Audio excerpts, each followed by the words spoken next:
Well, ladies and gentlemen, fellow patriots, what a brilliant note to end on in Ben's speech. Because fundamentally what we're talking about and what we always intended from Brexit is the defence and unity of our country, the maintenance of its territorial integrity. And what the Tories have managed to achieve as a result of the botched Brexit process is to contrive a situation where a wedge has been driven between Great Britain on the one hand and Northern Ireland on the other, and that strikes at the very heart of the Union itself. You know, we've got Scotland, which as a result of devolution has been in turmoil for the last 25 years. We've got Wales, which is a sort of one-party state which is morphing into North Korea as quickly as Mark Drakeford can manage it.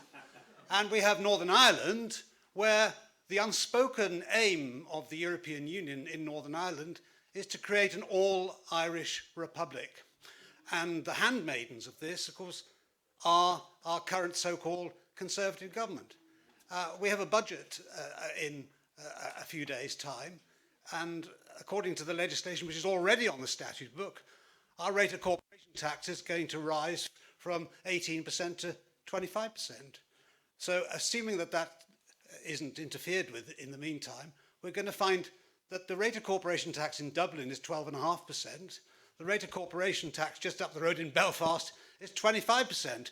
If the rate of corporate taxation is double in the north what it is in the south, where are those companies going to be based for the future for tax reasons? So what we're seeing is the sucking out of the economic strength of part of our country, which is being promoted clandestinely by the European Commission and actually supported clandestinely as well by the party which used, bizarrely and laughably, to be called the Conservative and Unionist Party.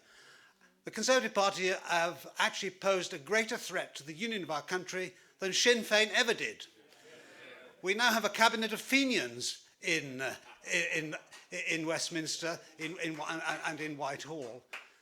And Ben was absolutely right to say that Brexit has not in any meaningful way been achieved, despite the heroic efforts of the people to impose their will upon those who ought to take their instructions from the electorate. It's quite the other way down. The political process in this country is a top-down process where the people who vote politicians into power are told what to do by the very people whose careers they have created. And that's something which we must do something about. And as Ben said, and I couldn't agree more with what he said, is we've got to blow up the political parties which have ruined our country. Who is the modern Guy Fawkes going to be? Who's got the box of matches? Who knows what to do with it? And that's the role which UKIP, I think, has to perform. We have to be the incendiary force which, through the cleansing process of incendiarism, creates a whole new political system in this country, and we sweep away the whole rotten edifice which has produced the chaos, confusion and turmoil of recent years. You'll have seen on the screen at the start of today's proceedings some quotations from Henry Ford about the necessity of working together. And Ben is quite right that, you know, on, broadly speaking, we might describe it as the right, the libertarian right. We are all individuals, and some indeed are eccentrics. And it is a bit like trying to herd cats to get people to cooperate. But one thing is absolutely certain, is if we are to achieve our objectives, we aren't, to be frank, going to do it as individual parties. If UKIP, in its prime, could manage 4.5 million votes in the general election, which we did in 2015, we ended up, of course, with only 2 seats. Both of those were defecting MPs from the Conservative Party. We didn't actually elect anybody in any seat in the country which we had previously contested. And if we couldn't do it then, we're certainly not going to do it now. And for us to dissipate our strength by fighting each other, when we broadly agree on the central objectives of what we're about, is madness and folly. And therefore we must do everything that we possibly can to create some kind of umbrella organisation under which everybody can happily maintain their own identities, but nevertheless work together and fight together. Because our political system is absolutely broken. And it's useless to regard the Conservative Party as in any way the answer to any of our problems. You know, we've had a Conservative government now in name since 2010. And what is absolutely certain is that the Conservative Party is a bit like Errol Flynn, as described by David Niven in his entertaining autobiography, The Moon's the Balloon, where he said that you always knew where you were with Errol Flynn. He was thoroughly reliable. You knew he'd always let you down. And that, of course, is the role which the Conservative Party has played, with one brief moment in the 1980s when this wasn't the case. The Conservative Party has always let us down. It is, of course, the party of Edward Heath, the man who took us into the European Union by force, no referendum then, back in 1972. And on the 1st of January 1973, he achieved his objective and had forced us, an unwilling nation, as I think, as I was in the Anti-Common Market League from 1967, I was in the vanguard of trying to stop Britain from joining. And I know there was no popular consent for that move. And the British establishment has strained every sinew in the half century since to maintain Britain's membership. And despite the referendum, the blob, have combined and used every force and duplicity at their disposal to try to undermine and indeed to reverse the referendum result, which is now 7 years ago. 7 years, and there's been absolutely no change which is of any significance to the carapace of European Union control, which we thought we had escaped. So we got a lot of work to do to achieve what we thought we would never have to do again. A lot of people thought after the referendum that UKIP's job was done. We could pack our bags, put everything back in the cupboard. It was a great historical achievement, but everything would be sunshine and happiness ever after. But of course, now we know, after all the betrayals that have taken place and are still taking place on a daily basis by our governing class, that the mountain is still there to be climbed. We never actually got to the top. We only got to first base in the referendum campaign itself. And we have to try to revive our fortunes to get back to where we were at least in 2015, 2016. And when you look at the governing class today, Rishi Sunak is now our Prime Minister. Benjamin Disraeli said once memorably of Lord John Russell, who was the Liberal leader in the 1850s, 1860s, he said, if a traveller from afar were to be told that such a man were leader of the House of Commons, he might well begin to understand how it was that the Egyptians worshipped an insect.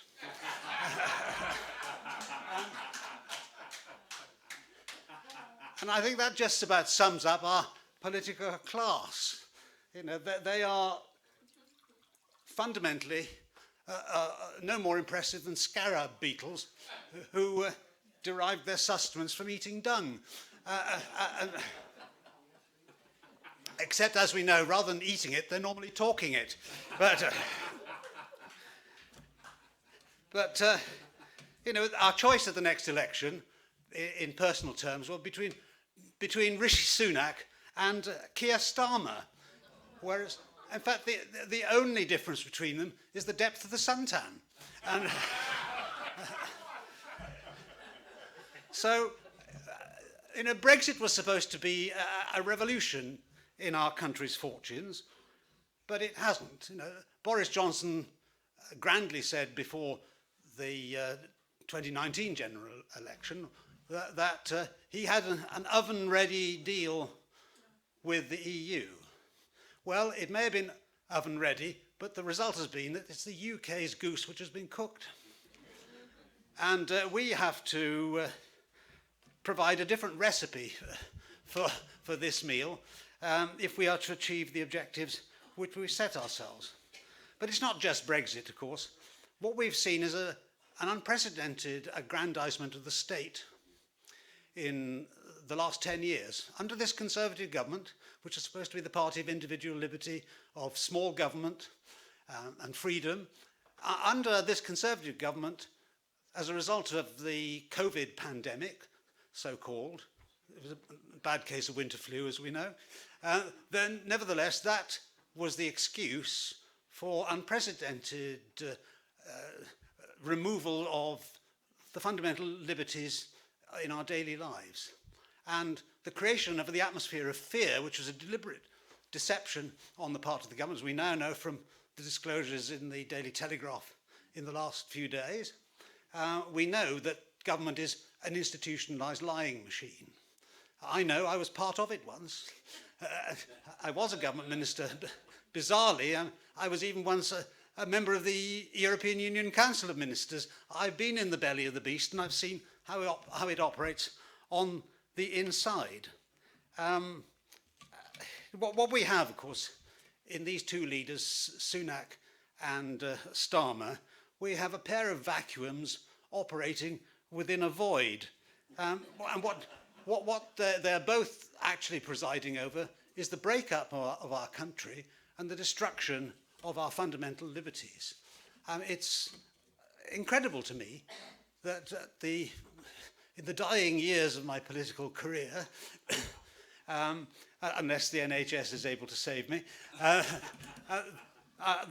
I'm refighting all the battles that I've fought in my youth and all the heady hopes and aspirations which I had in the 1960s and which I thought we had made some progress in achieving, particularly under Margaret Thatcher in the 1980s, again in whose government I was privileged to serve.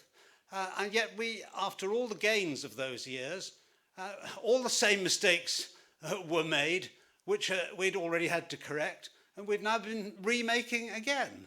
There's a kind of eternal circularity to events here.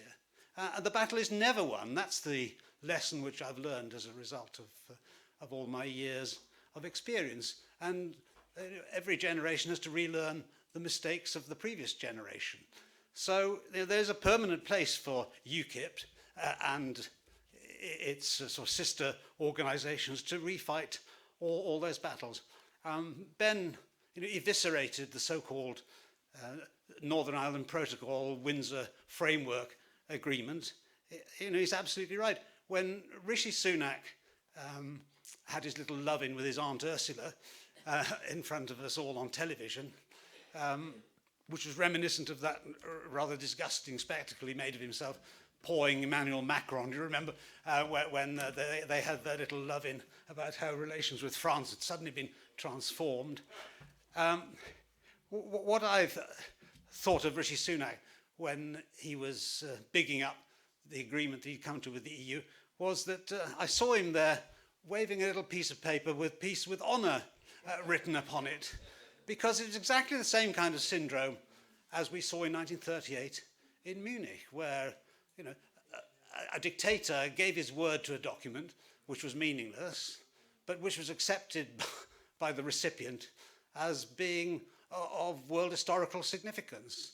And the result was obvious, that feed the crocodile, eventually you're going to be consumed because its appetite will have grown and it'll need bigger fish to gobble up.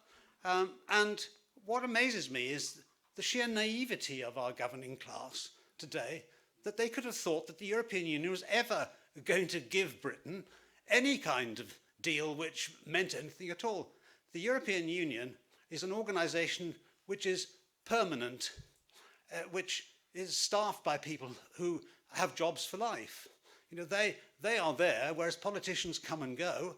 And the big backstop for the EU, of course, is that they think that Keir Starmer is going to be Prime Minister in 2 years' time at the most.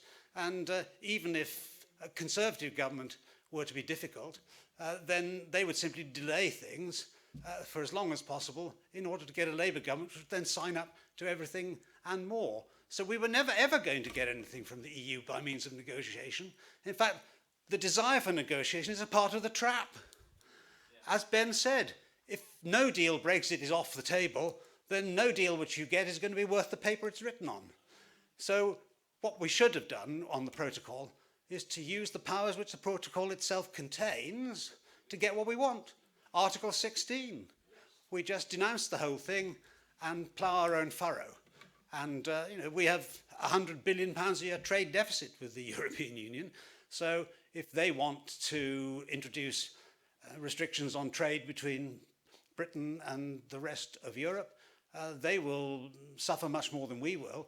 We might actually begin to start some manufacturing industry again in this country if we were to use our powers over state aid, which, as Ben rightly said, we can't use because all we have done is simply tie ourselves to the EU for the indefinite future. And that's the real lesson of the Windsor Framework. It's not some minor improvement in shipping Marks and Spencer sandwiches across the Irish Sea. It is actually the opposite of the way it's been presented. It is a means of permanently tying the United Kingdom into the EU system of law and regulation.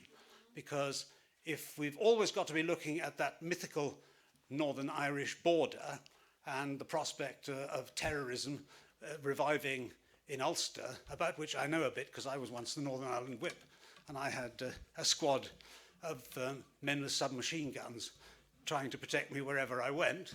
Sometimes useful when I'm threatened by my wife, but nevertheless, it did contain the throwing of the rolling pin occasionally. But this mythical idea that as a result of tariffs between the North and South in Ireland, that's somehow going to lead to a revival of terrorism, is a means actually of tying us into the EU forever and a day. It was never a credible threat, but only credible because the British government accepted the nonsense which was peddled by Monsieur Barnier. So, our aim is the same today as it ever was back in the early 1990s when UKIP was formed. We are the party which is still campaigning for Brexit. It's more difficult now because it's more confused in the public mind. It was a simple policy of getting a clean break from the European Union. It's a more difficult policy to sell, except that it has to be sold in the practical implications for people in their daily lives. One of the facets of the Northern Ireland Protocol is, for example, we couldn't cut people's central heating bills by getting rid of VAT on central heating oil, because the EU has a minimum rate of VAT of 5%, and so that applies across the board. So anything which isn't currently zero rated or exempt has to be charged VAT at a minimum of 5%. And there are all sorts of necessities of life to which VAT is applied, which we could remove to the great benefit of the poorest people in our society. And the whole structure of the EU is a massive ramp against the interests of ordinary people. And the lower down the economic scale you are, the worse it is for you. So in moral terms, as well as in practical and political and geopolitical terms, there's every case to be made for a clean break with the rest of the European Union. But the key message which I draw from a long experience in politics is, government is never going to be the solution to any of our problems, because government is the problem to start with. And so the message that we've still got to get over is what we must do is take back control of our own country, of our own lives. Our freedoms have to be restored, and together then we the people can make the country in which we can be proud to be living. So thank you so much for being here today, and thank you to all our honoured guests like Ben and Robin Tilbrook and others, and David, and all the rest of you listed on the programme, which I won't go through solemnly one by one, because we are still in the business, we're fighting on, and we need to fight together, and collectively we can achieve our objective. So, as Churchill said in that great Second World War poster, let us work together with our united strength to achieve victory. Thank you.